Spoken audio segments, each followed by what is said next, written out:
Hello learners, welcome to Odisha State Open University. I am Priyasmin Sahu, Faculty of Economics Department, and today in this video lecture we are going to discuss on the topic economic growth versus economic development.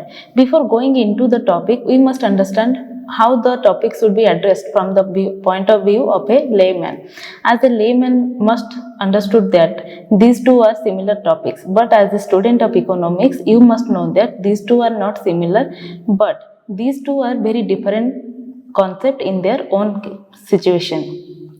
So economic growth refers to the increase in the production of goods and services or GDP during a particular period, and it is a quantitative aspect of the economy where we can say that increase in the production of real output or real income in the economy is considered as economic growth.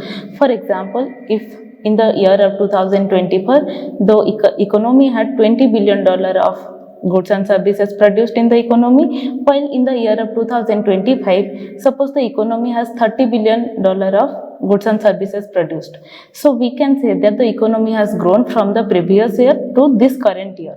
This is the definition for economic growth, that it is the increase in the production of real output during a particular period, whereas economic development refers to the increase in the production of goods and services along with the improved quality of life over time. So we can say that economic development refers to the increase in the production of real output along with social progress in the economy. So it also measures the quality of life or the living standard that the citizens are maintaining. It refers to the economic development. So economic growth is a quantitative aspect, whereas economic development is a qualitative aspect. As we know, a quantitative measure can be measured. It has some indicators, but a qualitative aspect cannot be measured, but they can only be stated as these are the factors on the basis of which we can say that the economy has developed. Whereas economic growth is a narrower concept as compared to economic development, and economic development is a broader concept. Why this is because economic growth is considering only the economic growth in terms of quantity within a financial year, but economic development is not such only quantitative, as it measures the qualitative aspect of the economy, and it considers many other indicators of life such as education, health services, inequalities. So we used to consider it as a broader concept than economic growth. Then coming to the next slide, economic growth is a positive change in real output of the country during a particular period.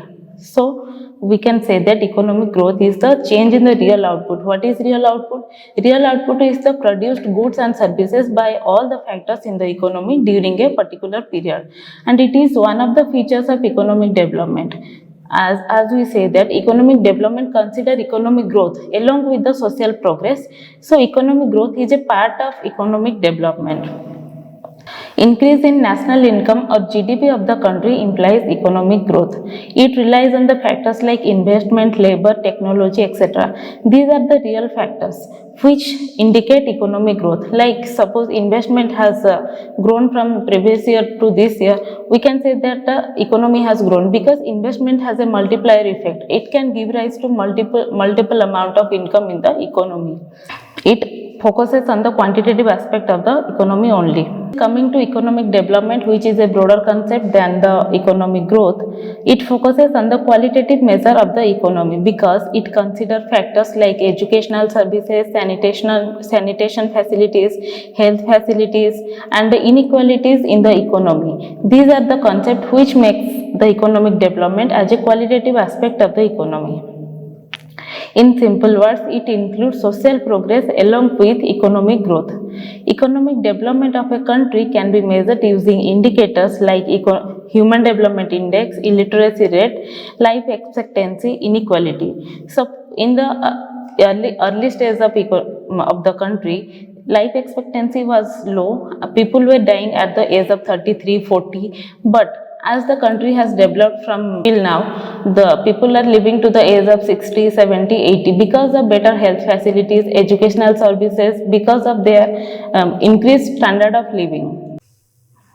Coming to the next slide, we have difference between economic growth and economic development. Here I have pointed out some key notes of between the about the difference between economic growth and economic development, where we have seen that economic growth is a narrower concept as it considers only the quantitative aspect of the economy, and economic development is considered as a broader concept as it also considers the qualitative aspect of the economy along with the quantitative measure. Economic growth is a quantitative measure as it can be indicated only using the monetary aspect, whereas economic development is can be calculated using the qualitative aspect, showing the societal progress in the economy. And economic growth is a short-term aspect, whereas economic development is a long-term aspect, as economic growth, which is measured by the national income or per capita income, it can be calculated within 1 year in the country, but economic development can be seen within a long term that requires time. For suppose it requires time up to 10 to 15 years of span. Then economic growth can be measured by calculating GDP or per capita income, whereas economic development can be measured by HDI, poverty rate, life expectancy. And economic growth is a subpart of economic development, but economic growth alone is not able to develop the economy. Whereas economic development also addresses factors like income inequality, educational services, healthcare facilities. And economic growth is concerned with increasing economy's output. It is only concerned with the real output, whereas economic development is considered with a structural change in the economy. Like if people are getting safe drinking water or not, they are getting sanitation facilities. This shows their quality of life, what type of life they are living, whether their standard of living have increased in relation to the previous period or not. This can be considered as the economic development if they are getting better facilities during this time. Coming to the next point, we have relationship between economic growth and economic development. As we have studied that economic growth and economic development are two different points, but they complicate each other, and both are requirement for the economy's development, as economic growth is the prerequisite for economic development, because economic development or the societal progress alone cannot achieve economic growth. Only we can achieve development when there is economic growth. When the monetary measure is there, we can, after that only we can measure the societal progress. Economic growth alone cannot reduce poverty or improve social conditions without targeted policies. If only the increased GDP or goods and services cannot develop the country, because for the development of the country we also need to reduce the poverty rate and improve social conditions. The people must be educated and they must get better health services. So for such activities the government policies should be targeted. Ideally, or lastly, we can say that growth and development should complement each other for overall progress. Both are necessary for the economy's progress and development, and alone economic growth or economic development cannot take the country to the next stage of development.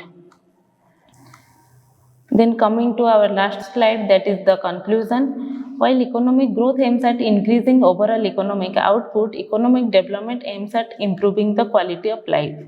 And growth is the essential factor but not the sufficient factor for the country's development. As we know, in economics there is a first order condition and there is a second order condition. So we can say that growth is the first order condition which must be achieved for going to the second order condition, that is the economic development or the societal progress.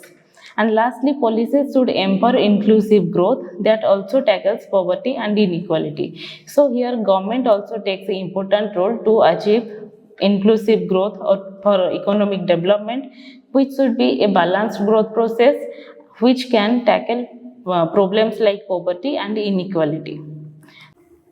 That's all for today's video lesson, and for more such video lessons related to economics, please stay tuned. Thank you.